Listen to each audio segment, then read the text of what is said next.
Sir GCS क्या होता है? जीसीएस आप बताइए, आपके हिसाब से क्या होता होगा?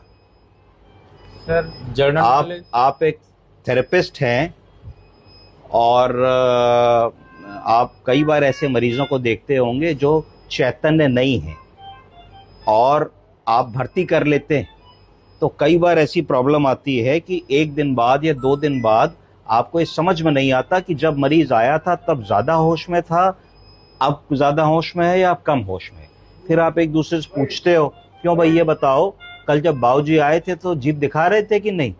एक कहेगा हाँ भाई कल तो नाम बता रहे थे, एक कहेगा नहीं नहीं ये नहीं बता रहे थे, दूसरे वाले बता रहे थे। तो हम इन चीजों को कैसे डॉक्यूमेंट करते हैं? अगर हम किसी को लिखते हैं कि मरीज ड्राउजी था, तो ड्राउजी का मतलब होता है कि भाई हमने उसको उठाया तो वो उठ रहा था पर मुश्किल से उठ रहा था, ड्राउजी था। कोई लिख देगा अनकॉन्शियस था, तो मतलब उसकी कॉन्शियसनेस नहीं थी। कोई तीसरा आदमी लिख देगा कि कोमाटोज था, कि डीपली कोमाटोज था। पर इन चीजों का जो क्वांटिफिकेशन नहीं है कि भाई तुमने कहा हमने पेट्रोल भराया, अब आदमी पूछा भाई कितना भरा है, 1 लीटर भरा है, 2 लीटर भरा है, 3 लीटर भरा है, तो उसमें क्वांटिफिकेशन की बड़ी प्रॉब्लम आ रही है। तो उसको तुम क्वांटिफाई कैसे करने वाले हो, ये चीज बड़ी इंपॉर्टेंट है।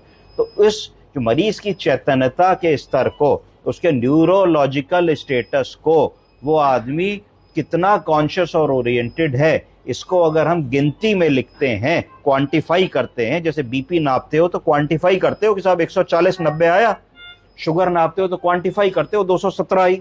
उसी तरीके से मरीज की चैतन्यता के स्तर को क्वांटिफाई करेंगे एक चार्ट के थ्रू, एक स्केल के थ्रू, जिसको कहा जाएगा जीसीएस, ग्लासगो कोमा स्केल।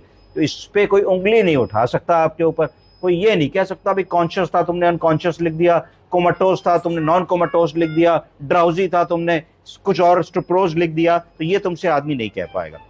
तो ग्लासगो कोमा स्केल जो है, ये मरीज के न्यूरोलॉजिकल स्टेटस को कागज पे क्वांटिफाई करने की जांच को कहा जाता है। इससे क्या पता लगेगा?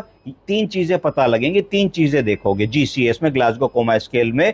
सबसे पहले आई ओपनिंग, कि मरीज की आंखों का मूवमेंट और आई ओपनिंग कैसी है। दूसरी चीज देखोगे वर्बल रिस्पॉन्स, कि तुम मरीज से बातचीत कर रहे हो, मरीज तुम्हारा बात कर पा रहा है कि नहीं कर पा रहा है। तीसरी चीज देखोगे मोटर रिस्पॉन्स। मोटर रिस्पॉन्स का मतलब है क्या वो कहने पे हाथ उठा रहा है, क्या वो कहने पे चुटकी बजा रहा है, क्या वो कहने पे तुम्हारा कमांड फॉलो कर रहा है कि नहीं कर रहा है।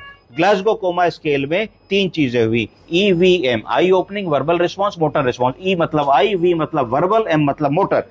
तो किसी भी व्यक्ति को कम से कम कितने नंबर मिल सकते हैं? तीनों में एक एक एक, तो 3। अगर किसी को भी ग्लासगो कोमा